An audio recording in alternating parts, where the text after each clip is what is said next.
I'm sitting here in front of the new display at the Human Rights Center in honor of the tribes of Idaho and all of its indigenous people. This is a very new section of the Anne Frank Memorial. And I'm here today to read a book called Ricky the Rock That Couldn't Roll, which is basically a book about friendship. So Ricky the Rock That Couldn't Roll is written by J. Miletsky and illustrated by Erin Wozniak.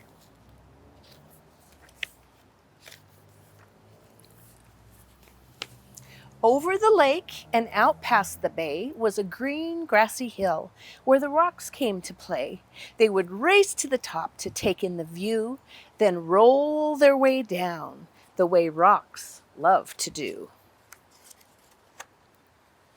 There was Kip, Pip, and Chester, and Marvin the Boulder. Ignatius played too, though he was much older, and a group called the Pebbles never ever sat still as they zigged and they zagged their way up to the top of the hill. Kai was a meteorite, and not from this planet. Maya was lava, but taken for granite. Stu was the smart one, Parker the clown, and grumpy old Ebert rolled round with a frown. Gabby was sassy, Lacey had flair, and Emma was giggly, and Hud had black hair. So those are all the friend rocks, and there's always their little ladybug friend. But the one trait that seemed to be shared by them all was that every rock there was shaped like a ball, and because they were round, they could easily roll through the grass, past the lake, up and over the knoll. Except for poor Ricky, who quietly sat. You see, Rook couldn't roll because one side was flat. His friends didn't get it. "Come roll," they would chant. So Ricky tried, but replied, "I'm sorry, but I just can't." But the rocks were determined. They were sure they could solve Ricky's flat-sided problem and help him resolve. So Marvin the Boulder, with his impressive physique, carried Rick all the way to the hill's grassy peak. Then he pushed him downhill, yelling, keep rolling, kid." But Rick didn't roll. He just kind of slid. Well, the rocks weren't done. Not by a mile. Surely this next try they could get Ricky to smile. They stuck rubber balls all over Rick, using big globs of glue to get them to stick. They were proud of themselves. "This will work," they announced. But Ricky still couldn't roll. Now he just sort of bounced. And he says, "No good, no good, no good." Well, they pushed and they pulled, trying every which way to get Rick to roll.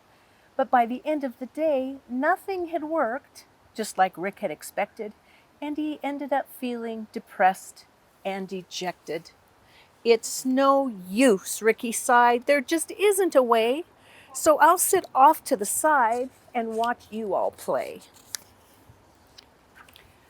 But his friends wouldn't quit. "We're here for you, brother, and we'll get you to roll one way or another." So they pondered, and they thought, and each straining their brain till they looked up and saw it was starting to rain. And that's when it hit that smart stone Stu.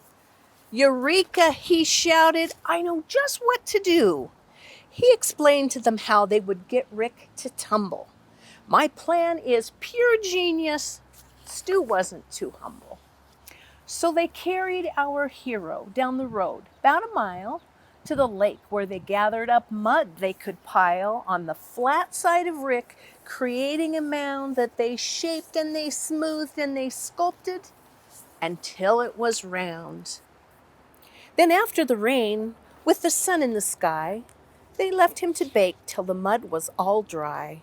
They gathered up vines and one colorful feather that they wrapped all around Rick to keep it together. And this guy says, "Does anyone have a towel?" There he is. Remember, he was flat. Now they filled him in with mud, and when the last knot was tied and the work was all done, the only step left was for Rick to have fun. They stood back and watched, feeling a bit nervous and tense as Rick breathed in deep with increasing suspense. He moved slowly at first, testing out his new mold, and then, for the first time, Ricky the Rock rolled with a big old smile on his face.